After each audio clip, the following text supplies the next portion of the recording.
Arnoldo Cuellar. Arnoldo, buenas tardes. Hola Julio, ¿qué tal? Muy buenas tardes. ¿Qué Bien, tal Arturo? ¿Me Arnoldo. escuchan bien? Sí, te escuchamos bien, Tengo mano. Sí, problemas con sí. la tecnología, ¿eh? Bueno, Estoy no, se usando una escucha computadora bien. viejita porque hubo que mandar reparación la otra. Espero no tener problemas. Saludos. Órale, Arnoldo. Arturo, buenas tardes, Arturo Rodríguez. Buenas tardes, Julio. Buenas tardes a tu auditorio y naturalmente a Arnoldo Cuellar y a Temoris Greco, que siempre es un privilegio coincidir con ellos aquí. Muy bien, Arturo, gracias. Temoris, buenas tardes, Temoris Greco. ¿Qué tal? Buenas tardes, buenas. Oye, qué grandes entrevistas acabas de tener con Sabina y con Bernardo, qué útiles son. También Interesante. saludos, Julio, Arturo, Arnoldo, abrazos. Bien, muchas gracias. Arturo, antes de que el tiempo se vaya y antes de que volemos en el espacio sideral analizando quién sabe cuántas cosas, dinos cómo va Coahuila, por favor. ¿Cómo van?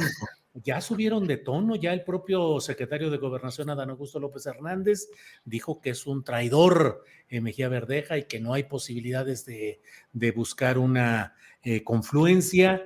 Y en fin, pues parece que el destino se encamina en Coahuila hacia una victoria priista, pero el que conoce del tema eres tú. ¿Qué nos dices, Arturo? Pues sí, coincido totalmente con esa apreciación, Julio. Han sido unas semanas, yo creo que de campañas muy convencionales, sin mayores sobresaltos, acaso algunos señalamientos que se dieron durante los 3 debates que no pasaron a mayores, es decir, no se convirtieron en temas que resultaran definitivos en la discusión política de Coahuila. Y me parece que, pues como habíamos previsto desde el mes de diciembre, y confirmamos en febrero la fractura de los partidos que pudiéramos agrupar como la oposición local o bien los partidos que suelen ir aliados como parte de la llamada Cuarta Transformación, terminó o está terminando por cobrar pues una factura que le pega a quien resultó ganador en las encuestas, que es Armando Guadiana, porque bueno, pues como sabemos el PT no fue en alianza y postuló a Ricardo Mejía Verdeja, y Unidad Democrática de Coahuila, un partido local con cierta presencia en los municipios del norte, con una presencia importante sobre todo en Ciudad Acuña, se fue aliado con el Partido Verde, de manera que no hubo coalición. Y cuando uno ve más o menos las condiciones de los estudios de opinión o los resultados, pues te das cuenta de que la competitividad de Morena hubiera sido o pudiera ser todavía mayor si, es decir, hubiera resultado muy competitivo y prácticamente llevando la oferta política al empate técnico de haber hecho la coalición, porque pues lo que le faltan son unos 15 puntos, que son los que concentran el PT y el Partido Verde UDC. Entonces, pues pareciera que hacia allá se encamina. En días pasados hubo comentarios en las columnas políticas de que se estaría procurando una declinación de Mejía Verdeja. Yo no he hablado con él, pero lo que sé es que él desde siempre ha dicho que no se iba a bajar de la contienda. Armando Guadiana lo ha estado buscando, inclusive ayer coincidieron en un evento magisterial y Guadiana intentó una vez más hablar con él y convocarlo a una reunión, pero Mejía Verdeja de plano se negó. Entonces, pues creo que ya resulta tarde para construir una coalición a estas alturas, una Bien, Arturo. declinación. Gracias, Arturo. Bueno, se fue, se ha ido. Se ha ido nuestro compañero Arnoldo Cuellar, para quien tenía una pregunta sobre Guanajuato, pero ya que se fue, tendremos que buscar otro especialista en Guanajuato. No, seguramente nos dijo que tenía problemas técnicos con la compu. Temoris Greco, ¿cómo ves el tema de las corcholatas, el apoyo de gobernadores, el piso parejo? Ha habido protestas de Marcelo Ebrard, de Ricardo Monreal, y bueno, pareciera que hay una cargada a favor de Claudia Sheinbaum, de gobernadores y de grupos de las estructuras políticas del poder morenista. ¿Cómo ves el tema, Temoris? Pues me parece, o sea, sí es evidente que haya esto, se generó la percepción, con bases, a mí me parece, con fundamentos de que hay una preferencia del presidente por Claudia Sheinbaum. El hashtag es Claudia intentaba reforzar esa percepción, pero también lo han hecho otras figuras importantes en Morena que pues están, o sea, efectivamente Monreal y Ebrard tienen razón cuando se quejan de la cargada, pero ellos sabían. O sea, el tema es cuando tú entras a un juego en el que sabes cuáles son las reglas, y luego cuando esas reglas no te favorecen, pues entonces ya te quejas. O sea, si las preferencias del presidente estuvieran a favor de Marcelo o de Ricardo o de Adán Augusto, no se quejarían, o de Noroña. Entonces a mí me parece que, bueno, o sea, que tiene razón, que debería ser parejo el piso, pero que tampoco se hagan patos porque pues sabían cómo iba a estar eso. En todo caso, ellos supongo que también tratarán de reforzar su presencia y sus posibilidades, como hemos dicho y dicho ya un montón de veces, en caso de un hipotético descalabro de Claudia que forzara a retirar su candidatura, o también para quedar en mejores condiciones de negociación, para colocarse ellos mismos y a sus seguidores en candidaturas o en puestos del gabinete tras las elecciones. Bien, Temoris. Arnoldo Cuellar, bienvenido de nueva cuenta. Arnoldo, ¿cómo ves el tema? Todo bien, ¿se ¿Eh? me escuchan bien? Te escuchamos Sí. bien, hasta ahí bien, sí, todo, Arnoldo. Arnoldo, ¿qué opinas del tema de este jaleo y jaloneo entre precandidatos presidenciales de Morena respecto a la cargada de gobernadores a favor de Claudia Sheinbaum, según lo que no dice exactamente con esas palabras Marcelo Ebrard, pero lo sugiere, es decir, y el propio Ricardo Monreal? ¿Hay cargada de gobernadores a favor de Sheinbaum, Arnoldo? Ah, definitivamente, ¿no? Pero es un fenómeno muy natural en la política mexicana y en la cultura política priista que permea no nada más a Morena, a todos los partidos políticos. Seguramente en Coahuila se vio, Arturo, y se está viendo en Guanajuato un año antes de las elecciones, y se está viendo en el Estado de México. Yo creo que la maestra Delfina ya trae ya varios priistas junto con ella, además de otros partidos, ¿no?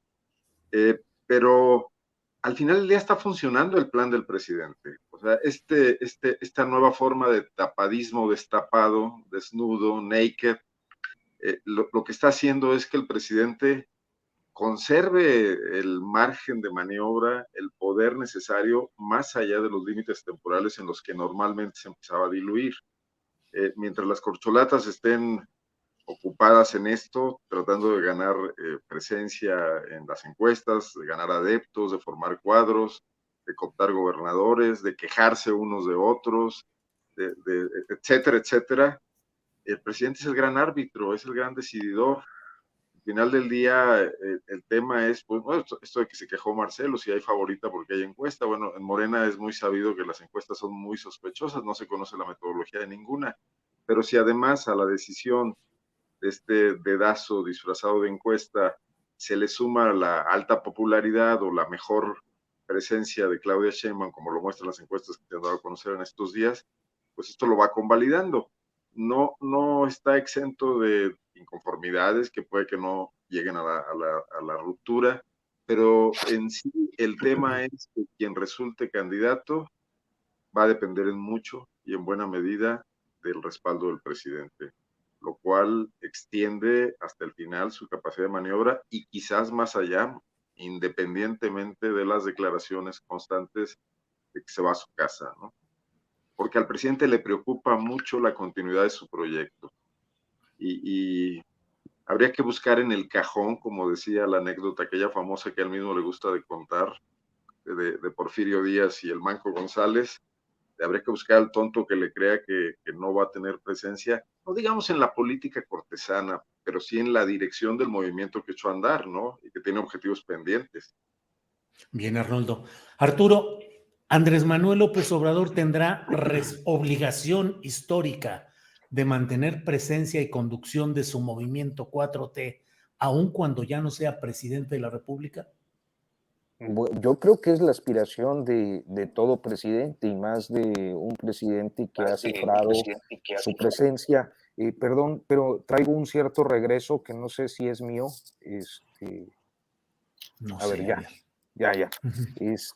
Decía que más de un presidente que ha cifrado su presencia como un asunto histórico. O sea, me parece que en diferentes oportunidades lo ha dicho con cierta claridad, en otras lo ha deslizado. La misma idea de la cuarta transformación implica el hecho de comparar con los tres procesos políticos, sociales, armados, revolucionarios históricos, independencia, reforma, revolución, con su propia gestión, que claro, pues es algo muy discutible, muy discutible.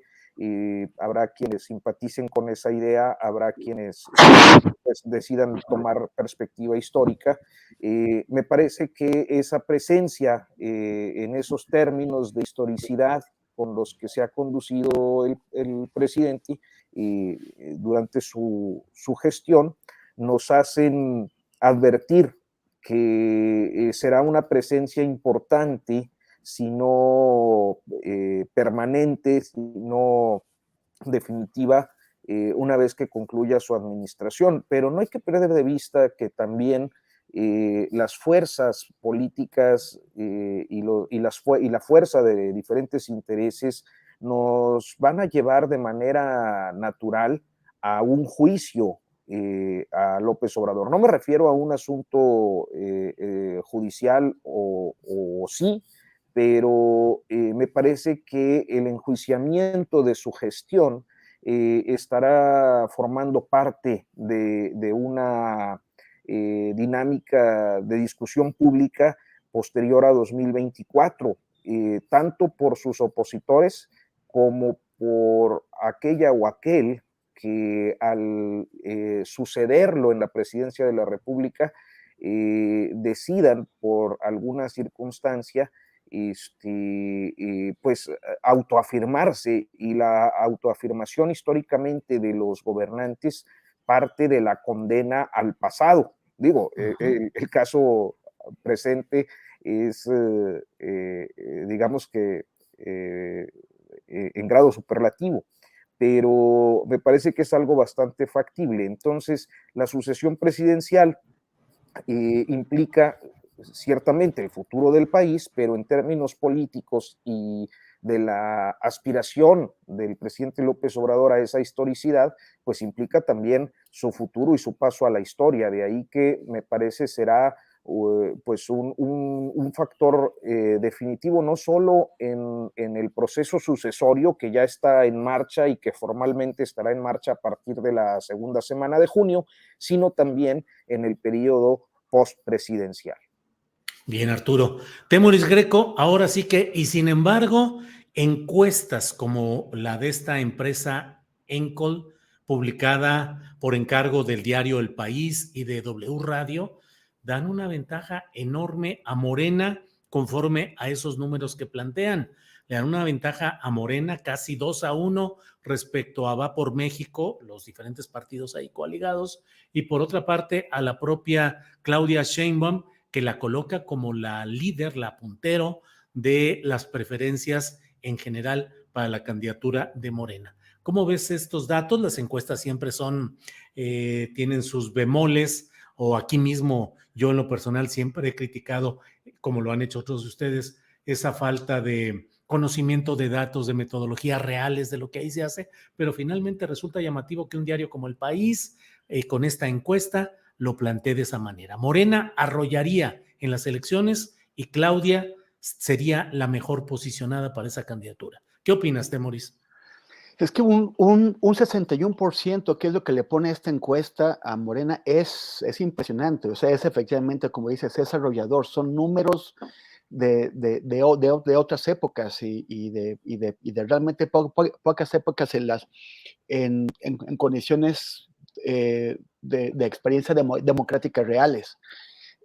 O sea, es muy impresionante.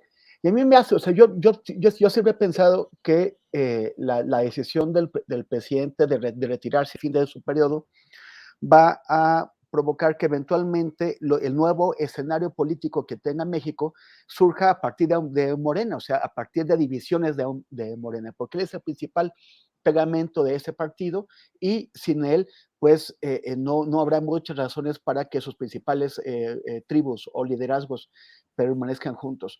Pero otra hipótesis, por ejemplo, o sea, nada más para estudiar, es que pudiera seguir una trayectoria como la del Congreso Nacional Africano de Sudáfrica o la del Partido del Congreso de India, que de alguna forma enraizaron profundamente con sus sociedades durante periodos muy largos.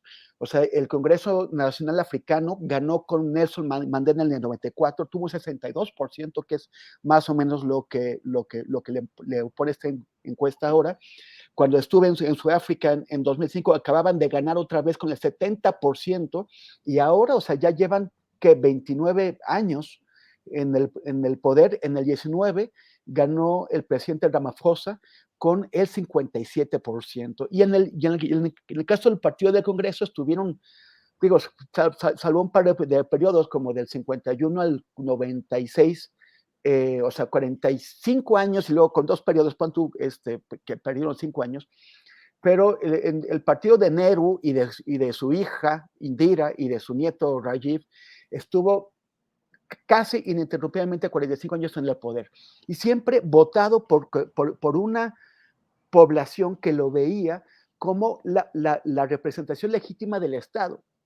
O sea, como ocurre también con el Congreso Nacional Africano. Y esta representación o esa permaneció en el caso de Sudáfrica todavía y en el de India tanto tiempo, a pesar de la corrupción, a pesar de que esos partidos no cumplieron con gran parte de las expectativas y de aquello a lo que se comprometieron. En el caso de Sudáfrica, a pesar de que el Congreso Nacional Africano acabó convirtiéndose en neoliberal, y de ser, o sea, los últimos 3 presidentes han sido hombres riquísimos, o sea, no Mandela, pero sí Thabo Mbeki y Jacob Zuma y Ramaphosa. Entonces, pero siguen teniendo esta vinculación tan fuerte con el electorado, a pesar de que no cumplió. Entonces, yo me pregunto si esa puede ser una opción. Y por el otro lado, esto de Telles y Noroña, ellos están apelando a los extremos, están apelando, o sea, tanto Noroña apela a la parte más izquierda del movimiento de Morena y Telles a la derecha, a la otra derecha, y esto los está haciendo crecer. Están afectando a aquellos candidatos que son más moderados. Es una táctica que funciona siempre y cuando, si llegas a conseguir la candidatura, que es muy difícil, después gires hacia el centro para tratar de llegar a ese sector mayoritario de la población que no es tan radical. Pero yo no creo que ellos, o sea, veo su carácter, veo su rijosidad, y no creo que pueden hacer eso. O sea, van a crecer en nichos extremos en los plano opuesto del espectro, pero dudo que puedan apostar para acercarse más a la moderación. Claro, bien, Temoris.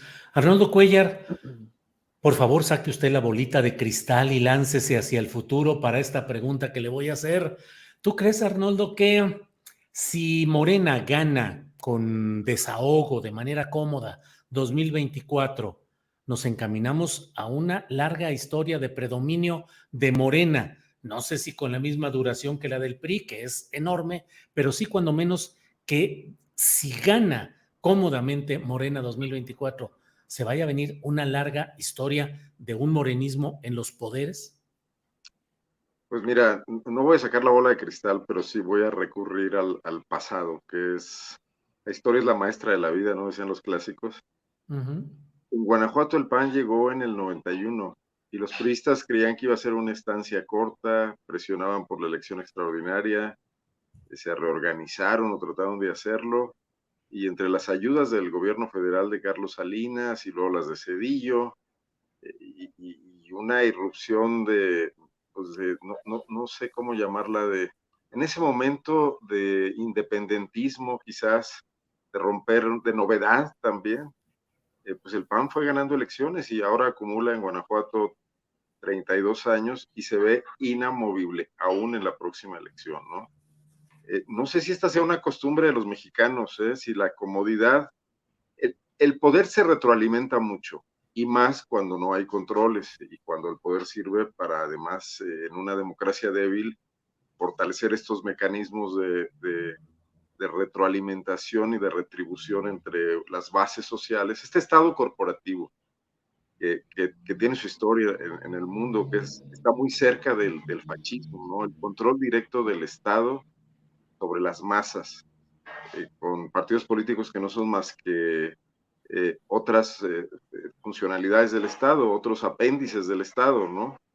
Y a Morena sí le da mucho por ahí y puede ser el inicio de un largo ciclo. Ahora, el 24 tiene que ser resuelto y puede haber escisiones internas y puede haber construcción de movimientos alternativos. Y yo creo que también la derecha necesita una representación entre sus devaneos excesivos hacia las posiciones ultramontanas y una derecha moderna, empresarial, pragmática, quizás con una vena de democracia cristiana, también tienen que tener asientos en los congresos, ¿no? Eh, no creo que estemos condenados a repetir la historia ni del siglo XIX ni del siglo XX, pero tampoco veo hoy todavía los mecanismos de una democracia moderna. Creo que seguimos anclados ahí en el neolítico, ¿no?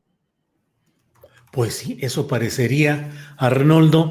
Arturo, en lo que estamos viendo y en lo que está todo este ir y venir de opiniones y de hechos diversos, por lo pronto pareciera que escenas del pasado vuelven al foro político. Ya está la CENTE nuevamente con un plantón en el Zócalo, pareciera que evocando tiempos, sobre todo recuerdo los del peñismo, cuando había protestas constantes, plantones, forcejeos, confrontación con policías. El presidente de la República ha dicho que entiende que la gente no puede ser gobernista y que respeta el movimiento y que no habrá represión. Pero, ¿cómo ves este retorno de la gente a los tambores de guerra política o serán prolegómenos electorales también, Arturo? Bueno, nunca se puede disociar los movimientos sociales de los momentos políticos que vive un país. En el caso de la CENTE, sin embargo, a mí me parece que a través de su historia han reivindicado banderas genuinas y luchas auténticamente, pues, en la búsqueda de consolidar derechos para la base magisterial de una manera más contundente y activa que lo que históricamente ha hecho el CENTE, el sindicato oficial. Los sindicatos, el corporativismo mexicano, y a través de este siglo, lo hemos visto en su talante mimetizable, acomodaticio, ¿no? Cuando se da la primera alternancia con el triunfo de Vicente Fox, quizás una de las principales aliadas de Vicente Fox, pues fue el Baester Gordillo, en ese tiempo dirigente del CENTE, y luego el cierre de sexenio se da con un movimiento que si bien agrupaba diferentes movimientos sociales en el estado de Oaxaca, pues tenía como en un papel protagónico a la sección 22 en el estado de Oaxaca, la CENTE. Y en el caso de Felipe Calderón, pues una vez más su aliada fue el Baester Gordillo, y yo creo que lo hubiera sido en el caso de Peña Nieto, quien sin embargo pues la metió al bote y se consiguió a un dirigente a modo del cual ya ni su nombre nos queda, un dirigente que había formado parte del círculo cercano de Loester y que pues actuó siempre de conformidad con los intereses del peñanietismo, hasta que llegó 2018, el triunfo de López Obrador, y con esto la defenestración de esa dirigencia pues charra, y la designación de un nuevo charro que para colmo es también paisano, Julio Alfonso Cepeda Cepeda. Salas, Ujú, coahuilense, ujú. quien, pues a diferencia de los otros momentos, pero en concordancia con la idea de que siempre se pliegan a quien está en el poder, se ha convertido en un activo promotor del López Obradorismo, más que por un tema de convicciones, yo creo que por un tema de pragmatismo político y en la idea de no permitir el retorno de El Baester por sus reales.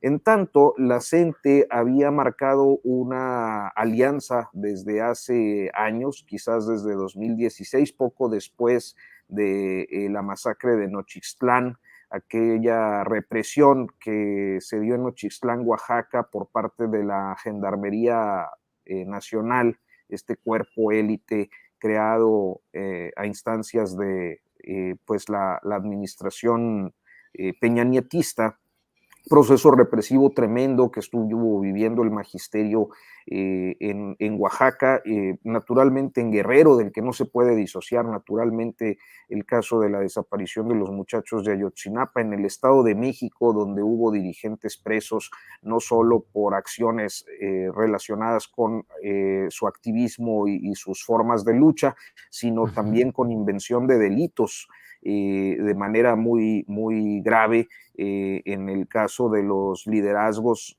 pues de por allá de la zona de Texcoco, ahí se me fue el Chicoloapan, Chalco, etcétera. Entonces, venimos de esta dualidad o de esta doble vía de participación política. Por una, el sindicalismo oficial, que ha estado siempre aliado a quien está en el poder y que cuando el poder cambia, pues ellos también cambian, se mimetizan, se acomodan. Y por el otro lado, una corriente de izquierdas muy combativa que sin importar quién esté en el gobierno, pues sale a las calles a reclamar sus derechos, y me parece que en esta ocasión pues me resultaría muy difícil pensar mal de la CENTE, toda vez que hasta el presidente López Obrador, que no es nada dejadito y suele sonarse con todo en una mañanera a quien ose confrontar o cuestionar o protestar contra su gobierno, ha sido particularmente respetuoso, y yo creo que eso se inscribe pues precisamente en la legitimidad de un movimiento social como el magisterial. Gracias, Arturo. Temoris Greco, no sé si creas que podamos tratar de analizar lo que está pasando en este tema de la CENTE hoy frente al poder presidencial de alguien al que incluso como corriente, no formalmente, pero apoyaron rumbo a la presidencia de la República, como es Andrés Manuel López Obrador. Pero a veces me pareciera que en este fin de sexenio la izquierda social, con luchas como los maestros, luchas ecologistas, luchas en defensa del territorio, es una izquierda social que sigue confrontándose fuerte con la izquierda electoral. ¿Cómo ves esa ecuación y esa contradicción permanente, Temoris? Antes de pasar a eso, Julio, nada más quisiera hacer un comentario sobre lo que veníamos hablando hace un momento. El crecimiento de Gerardo Fernández Noroña. Creo que todos los que hemos estado observando qué es lo que está pasando, vemos una presencia, un crecimiento importante del tema Noroña en redes sociales. O sea, por ejemplo, lo podemos ver aquí mismo en este chat, en el de YouTube. Si este programa lo ve gente simpatizante de Ebrard, gente simpatizante de Sheinbaum, de Adán Augusto, no sé si de Monreal también, porque no le va nada bien por aquí, y evidentemente hay noroñistas, pero, o sea, uno se imaginaría que la mitad de las personas que participan en el chat son noroñistas, o sea, sin embargo, en las encuestas, pues es un 10-11%. Lili Telles será la mayoría silenciosa, Temoris. Pero, Sí, sí, sí. pero Claudia tendría, o sea, tiene 4 veces más simpatizantes, de acuerdo a esta encuesta que estamos viendo, que Noroña, y Marcelo tiene 2 veces y medio más simpatizantes. Pero a mí me parece que efectivamente hay muchas personas que simpatizan mucho con Noroña, que tratan de defenderlo, pero también me parece que hay pistas, hace falta un análisis de una estrategia, de una táctica de presencia en redes que incluye la intervención activa, no orgánica, en espacios de discusión en donde hay simpatizantes de la 4T. Ahí lo dejo, pero yo creo que ya en ese momento, si ustedes que lo pueden ver, pues ya verán que seguro me están apaleando, acusándome de las peores cosas, de lo que no tienen pruebas, pero bueno, ahí quedará.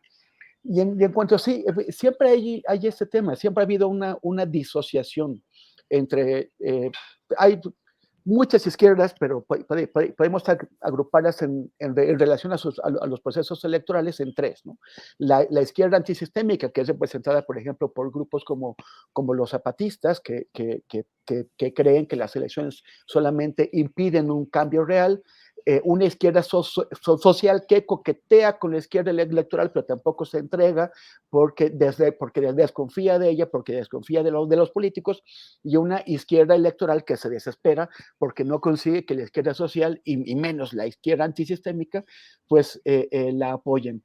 El choque entre Cuauhtémoc Cárdenas y el subcomandante Marcos pues fue muy evidente, ¿no? Cuauhtémoc Cárdenas nunca quiso hacer explícita su molestia con Marcos, pero Marcos sí que dijo que que ellos no se sentían representados en el PRD. Y ahora también está esto o sea, la izquierda social tratará de aprovechar los espacios que le abra la izquierda electoral para obtener posiciones, para ganar fuerza, pero eso tampoco significa que se va a entregar, porque en el fondo no confían en los políticos.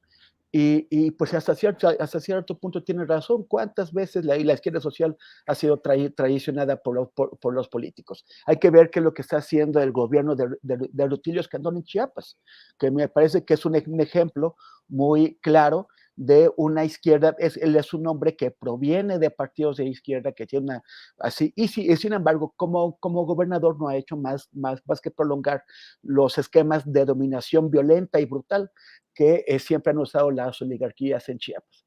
Entonces creo que esto lo podemos ver así también como una muestra de la izquierda social rebelde, indomable, que no necesariamente tiene razón, pero que sí tiene esta actitud que la izquierda electoral ya conoce y tiene que aprender a lidiar con ella. Bien, Temoris. Arnoldo Cuellar, digo a reserva de lo que quieras comentar sobre lo que ya hemos hablado anteriormente, pero ¿cómo ves el tema del general secretario, la adquisición de un departamento en Huixquiluca, en Estado de México? ¿Lo percibes como un reportaje sustentado y bien elaborado o es un golpe más contra la 4T? ¿Cómo ves el tema, Arnoldo, además de lo que quieras agregar? Me parece súper la pregunta, pero sí me tomo unos minutitos para comentar un tema. Temoris, nadie me hace ya caso aquí en esta mesa. Digo que, Oye, Arturo, además nos reclaman mucho que estamos muy serios el día de hoy, Temoris. Sí, estamos muy serios. Con orden. Sí, sí, Adriana, ya por favor. Sí. Adelante, Arnoldo, hombre. ¿Qué pasa con esta mesa, caray? El tema del sindicalismo, yo creo que Arturo lo señalaba muy bien, estos líderes que se acomodan con el régimen que sea, pero lo hacen porque primero se acomodaron desde hace mucho tiempo con los patrones a los que les sirven sus sindicatos de manera muy servicial para mantener a los trabajadores sojuzgados, sometidos a bajos salarios, sometidos a prestaciones escasas, a incumplimiento de términos mínimos de ley, ¿no?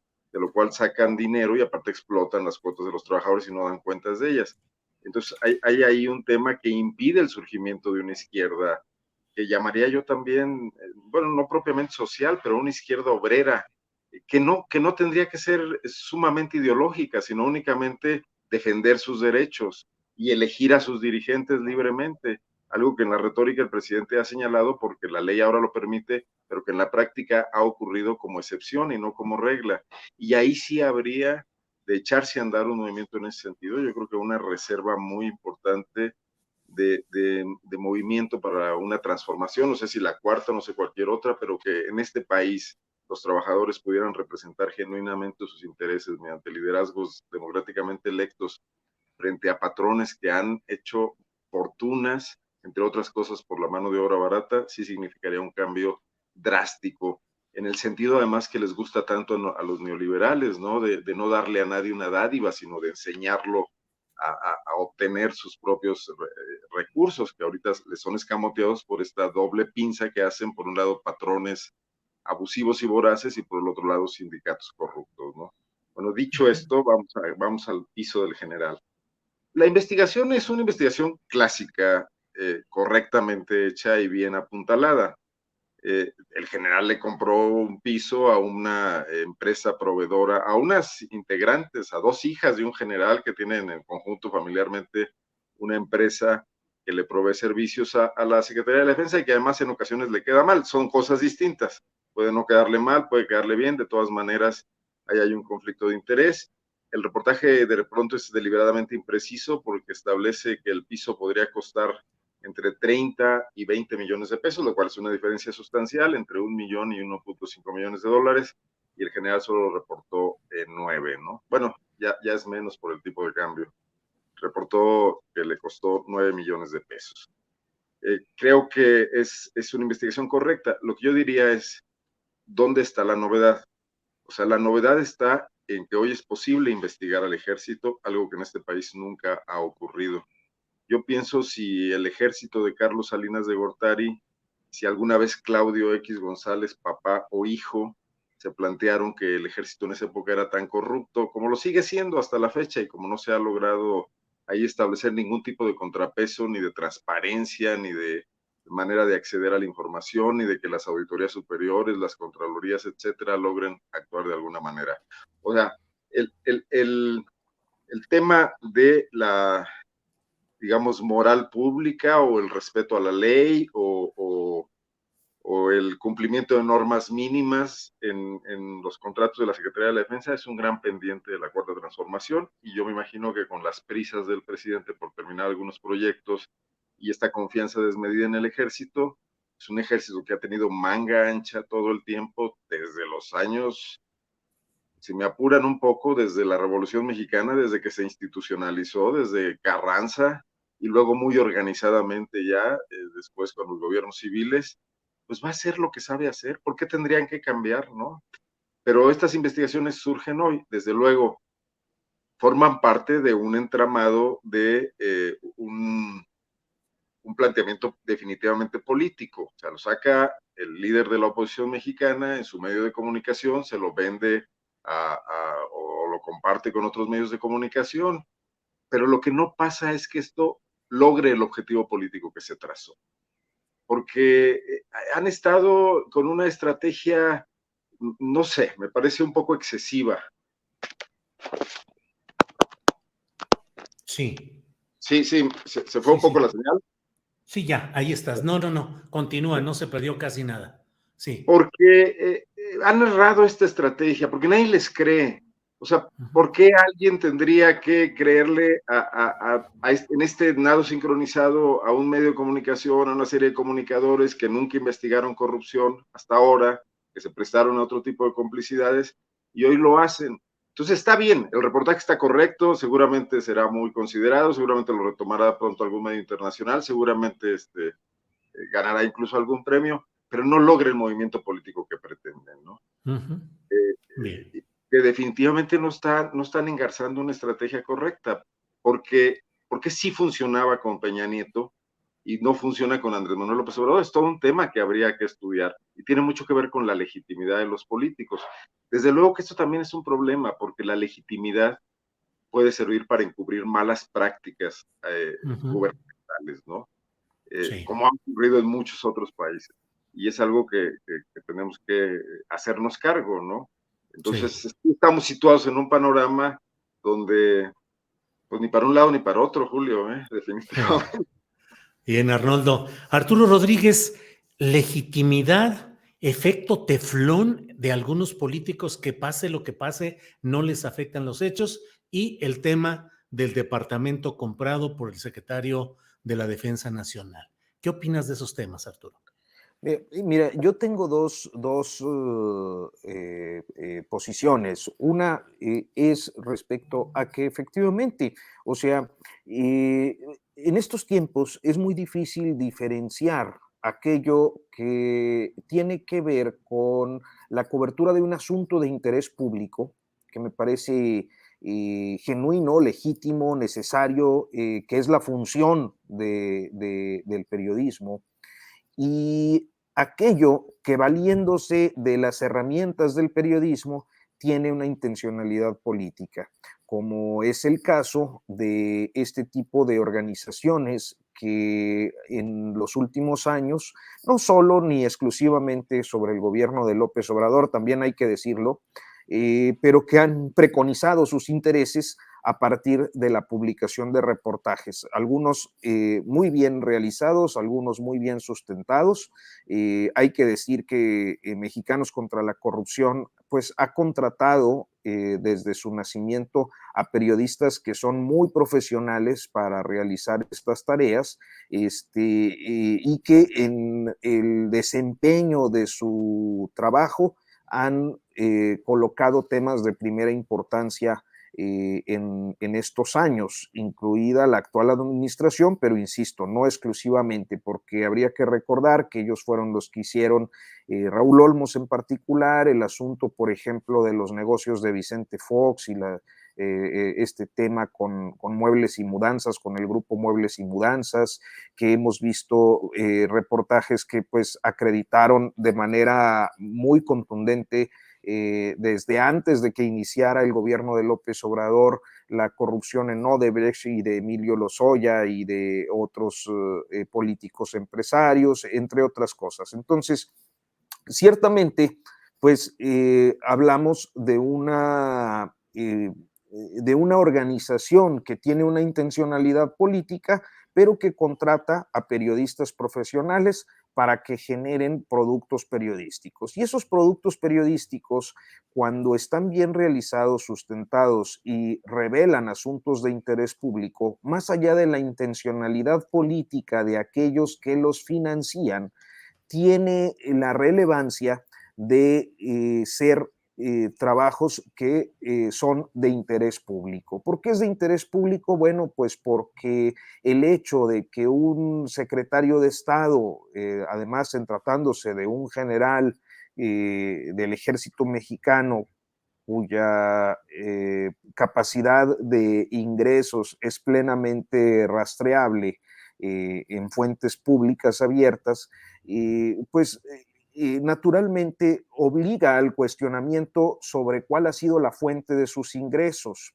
Y no siendo el único caso, no siendo el caso privativo del general secretario, me parece que tanto él como aquellos que se han visto expuestos, exhibidos a través de un reportaje o de una investigación periodística, sea de Mexicanos contra la Corrupción o de quien sea, han tenido la gran ventaja de contar con el manto protector del presidente López Obrador, que tiene una altísima credibilidad y un alto grado de confiabilidad para los ciudadanos, de manera que me parece que es un aprovechamiento abusivo, porque para el presidente aquello que se publica y perjudica algo de su administración pareciera que es leído como un ataque al eje de su narrativa, que es el discurso anticorrupción, mientras que aquellos que incurren en corrupción se ven cobijados por esta perspectiva presidencial de que todo se trata de atacarlo, cuando también hay asuntos que son de interés público. A mí me parece que este es un asunto de interés público que, independientemente de quién lo ha realizado, tiene que ser suficientemente explicado, como todo aquello que constituya un acto de corrupción, porque así debe de ser, porque el interés público está por encima de los intereses políticos de los gobernantes. Es decir, no podemos asumir una actitud laxa porque van a perjudicar la cuarta transformación, cuando la cuarta transformación, por su intencionalidad política de mantener el discurso anticorrupción, da cobijo a señores corruptazos. Entonces, creo que en eso tendría que haber una claridad suficiente, dudo que se alcance porque estamos en una sociedad que está muy polarizada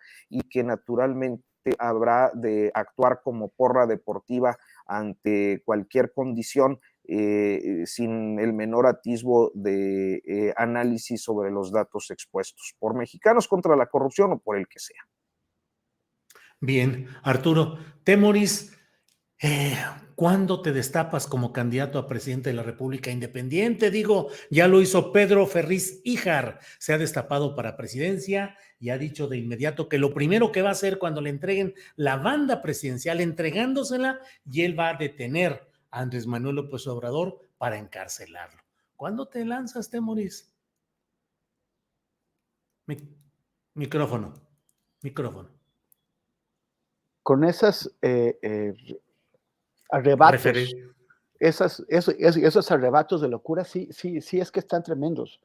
O sea, los Pedro Ferriz, mira, creo que ya lo había dicho, el único Pedro Ferriz bueno se montó en un platillo volador y se fue al espacio. Uh-huh. Los que se quedaron aquí están locos de remate. Pedro Ferriz de Con hablando abiertamente de dar un golpe de Estado. Yo he expresado que no creo en la teoría de que se prepare un golpe de Estado, menos cuando estamos a punto de acabar sexenio, pero de que hay algunos locuaces por ahí, como los de Frena o Pedro Ferriz de Con, pues sí. Y luego este otro, que quién sabe por qué, me puse a buscar, cuando escuché el rumor de que había salido con este cuento de que quiere ser candidato, puse, o sea, para verificarlo, puse en Google Pedro Ferriz y de inmediato me aparecieron los dos de Con, que decía señor de las noticias, no sé qué, y el otro, Pedro Ferriz Híjar, decía, hijo de Pedro Ferriz de Con. O sea, eso es como Google identifica a ese señor. No tiene un mérito. Y sale con este tema como si él fuera el señor, fuera juez, fiscal, policía, carcelero y todo, de que en cuanto, según él, Andrés Manuel le va a entregar la banda presidencial, él lo va a meter a la cárcel. O sea, ¿qué le pasa? Es absurdo. Y yo no creo, porque te escuché comentar, Julio, que tú pensabas que a él le beneficia que hablemos de él. Yo no creo eso de que hablen de ti, aunque hablen mal, pero que hablen. A veces puede funcionar, pero no creo que sea una ley. En ese caso, me parece evidente que se pone en ridículo fatal. Y es así como que, o sea, es como para que todo el mundo se burle de él. Una cosa es que hablen mal de ti, pero con algún tipo de respeto, o sea, que te tomen en serio. Y otra cosa es que todas las redes se burlen. Esto es un cotorreo. Y nada más un comentario. Estoy muy de acuerdo con lo que dijo Arturo hace un momento, muy de acuerdo en todo lo que dijo. Nada más, mi querida, no lo tengo que hacer una precisión. No se investiga al ejército en ese sexenio. O sea, mira el caso de Ayotzinapa. El presidente ha insistido, lo ha dicho en todos los tonos, que abran los archivos para castigar crímenes cometidos el sexenio pasado. Nada de ese sexenio, y no lo han hecho. Y tumbaron las órdenes de aprehensión contra generales y otros oficiales, y han hecho todo. Esta investigación no es una investigación del ejército. Es una investigación sobre las operaciones civiles de un señor que es un general, sí, pero es una investigación hecha en archivos civiles. No es que hayan logrado que el ejército les dijera, por ejemplo, cómo se construyó el crédito que le dieron para comprar ese departamento y todo. Cuando hay gente que dice que no estamos viviendo una militarización y que no tiene por qué haber consecuencias negativas de la militarización, esta es una. O sea, el hecho de que el presidente no haya querido tocar el tema ni lunes ni martes en la mañanera, cuando es un tema grave, no es el reportaje de los chocolates de los hijos de AMLO, es un reportaje documentado. Y el hecho de que no haya querido tocarlo y de que tal vez estén apostando a que se diluya el asunto, llegue otra cosa y nos distraiga, de que se cancelen las órdenes de aprehensión sobre el caso Yotzinapa, de que siga prevaleciendo, ya van a ser 5 años de que el presidente se comprometió con las madres y los padres a resolver el caso Yotzinapa, y todavía no tenemos, estamos lejos de eso, está estancado el tema. Las consecuencias de apostarle la protección de tu legado al ejército, de tus grandes proyectos, hasta de la lucha contra la corrupción, es que acabas tolerando o protegiendo la corrupción del ejército y los abusos del ejército. Y acabas convirtiéndote en garante de la impunidad del ejército. Esa es una nada más de las consecuencias de la militarización. Bien, Temoris.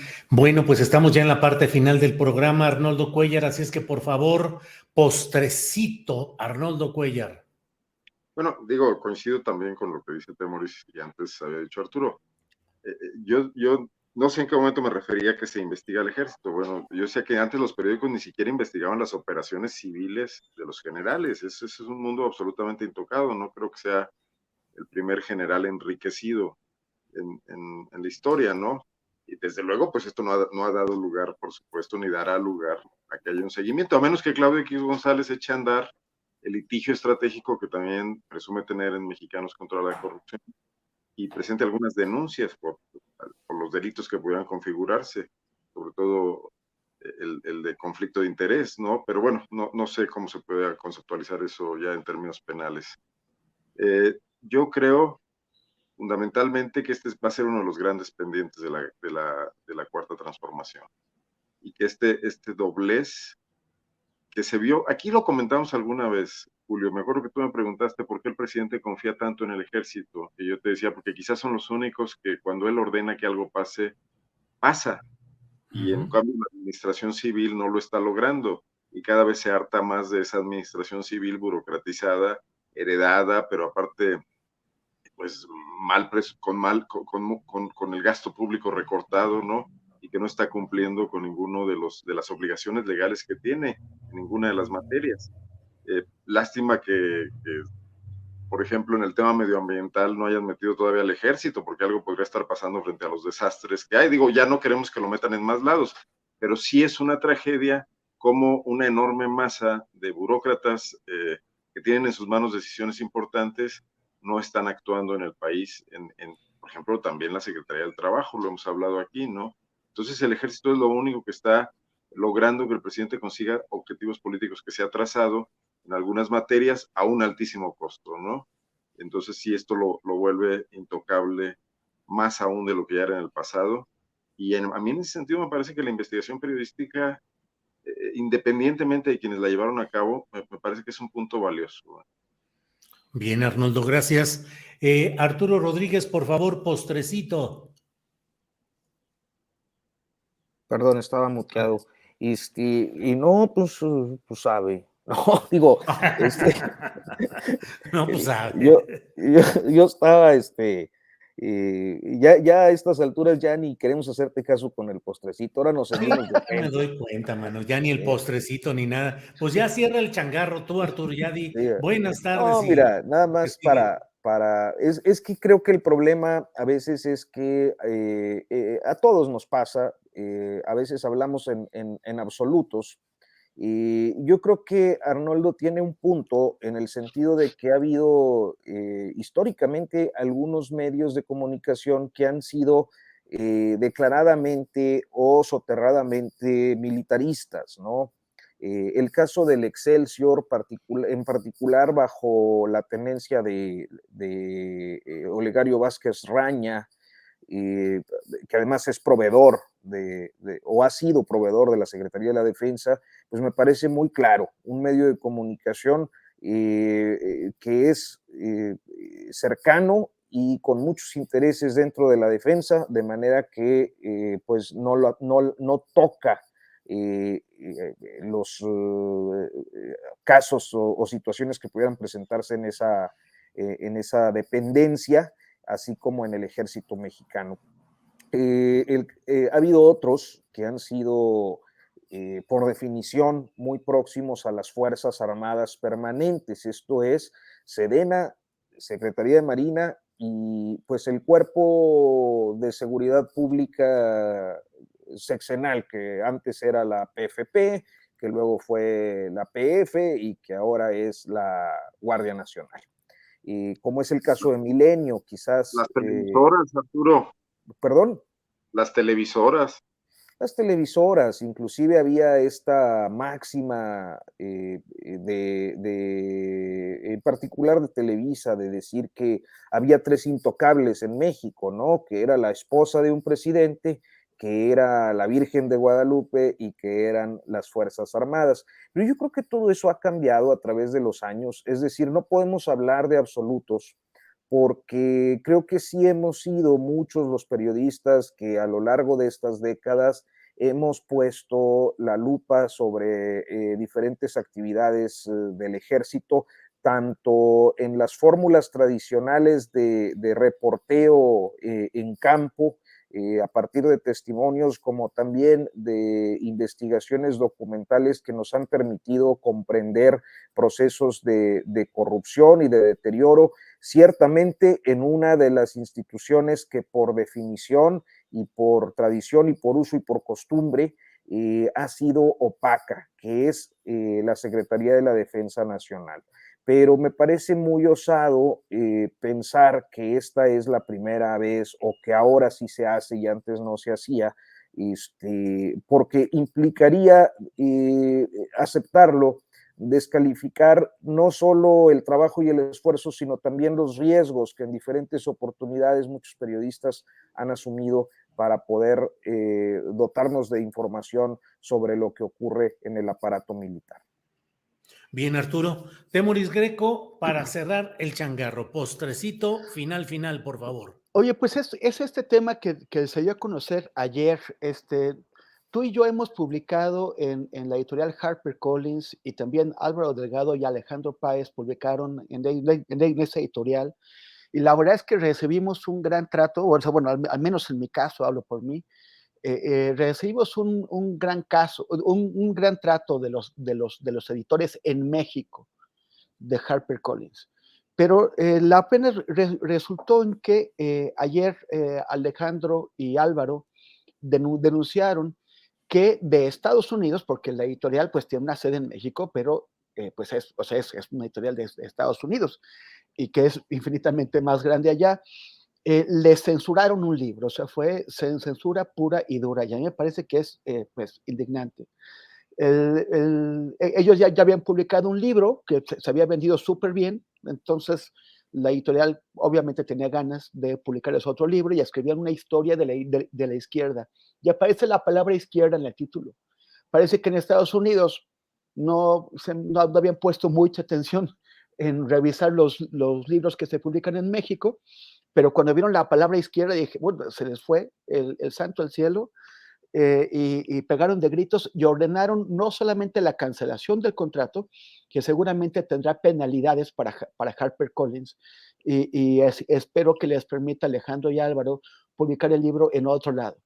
Pero no solamente cancelaron el contrato, sino que pararon la distribución del libro anterior que se estaba vendiendo muy bien de Álvaro y Alejandro, y mandaron los ejemplares a la trituradora. O sea, a mí me parece indignante.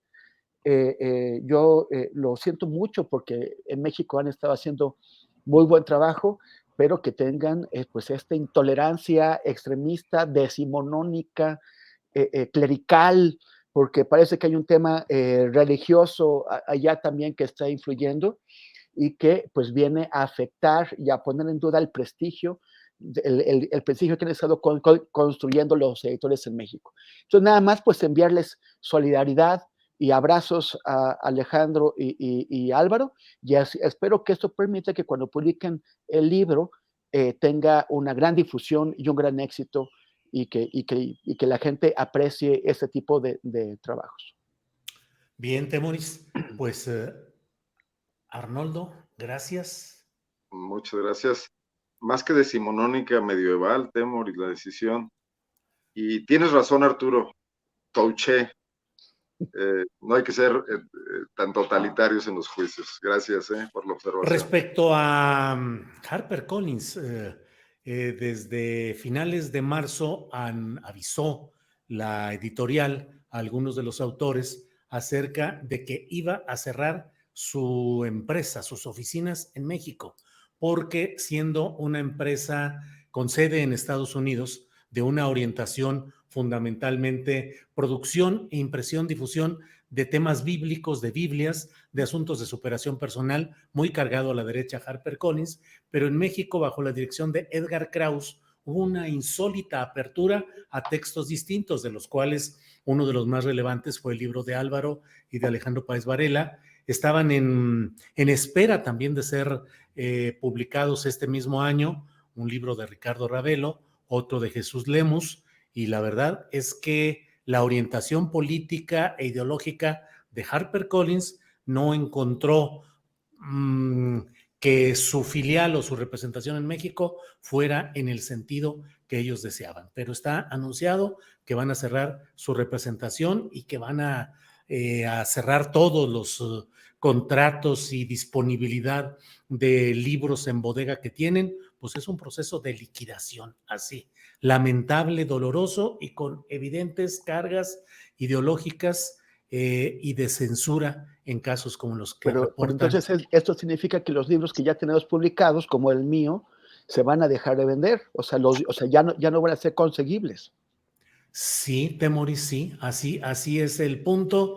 Daniel Mesino, que es otro autor de un libro importante, una novela, ha puesto ya incluso desde hace como 15 días, 3 semanas, la invitación a gente que quiera comprar a precio de baratísimo sus libros para evitar que sean enviados a la trituradora.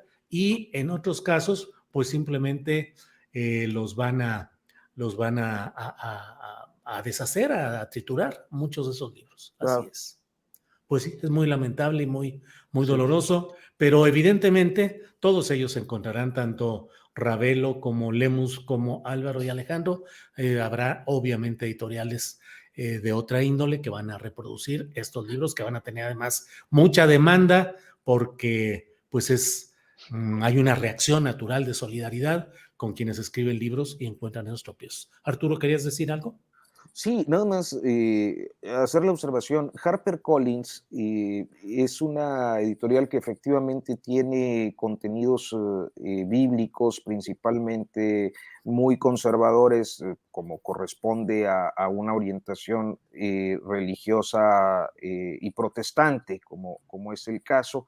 En su haber, creo que pues, pueden reivindicar haber sido los que publicaron Moby Dick, y alguna otra obra por ahí histórica, porque es una editorial con muchísimos años de existencia, pero que me parece importante observar que a su llegada a México, es que luego son cosas que no se hablan, porque nos da oso, como decían los chavos antes, nos da pena, pero la realidad es que pues los periodistas vivimos de nuestro trabajo.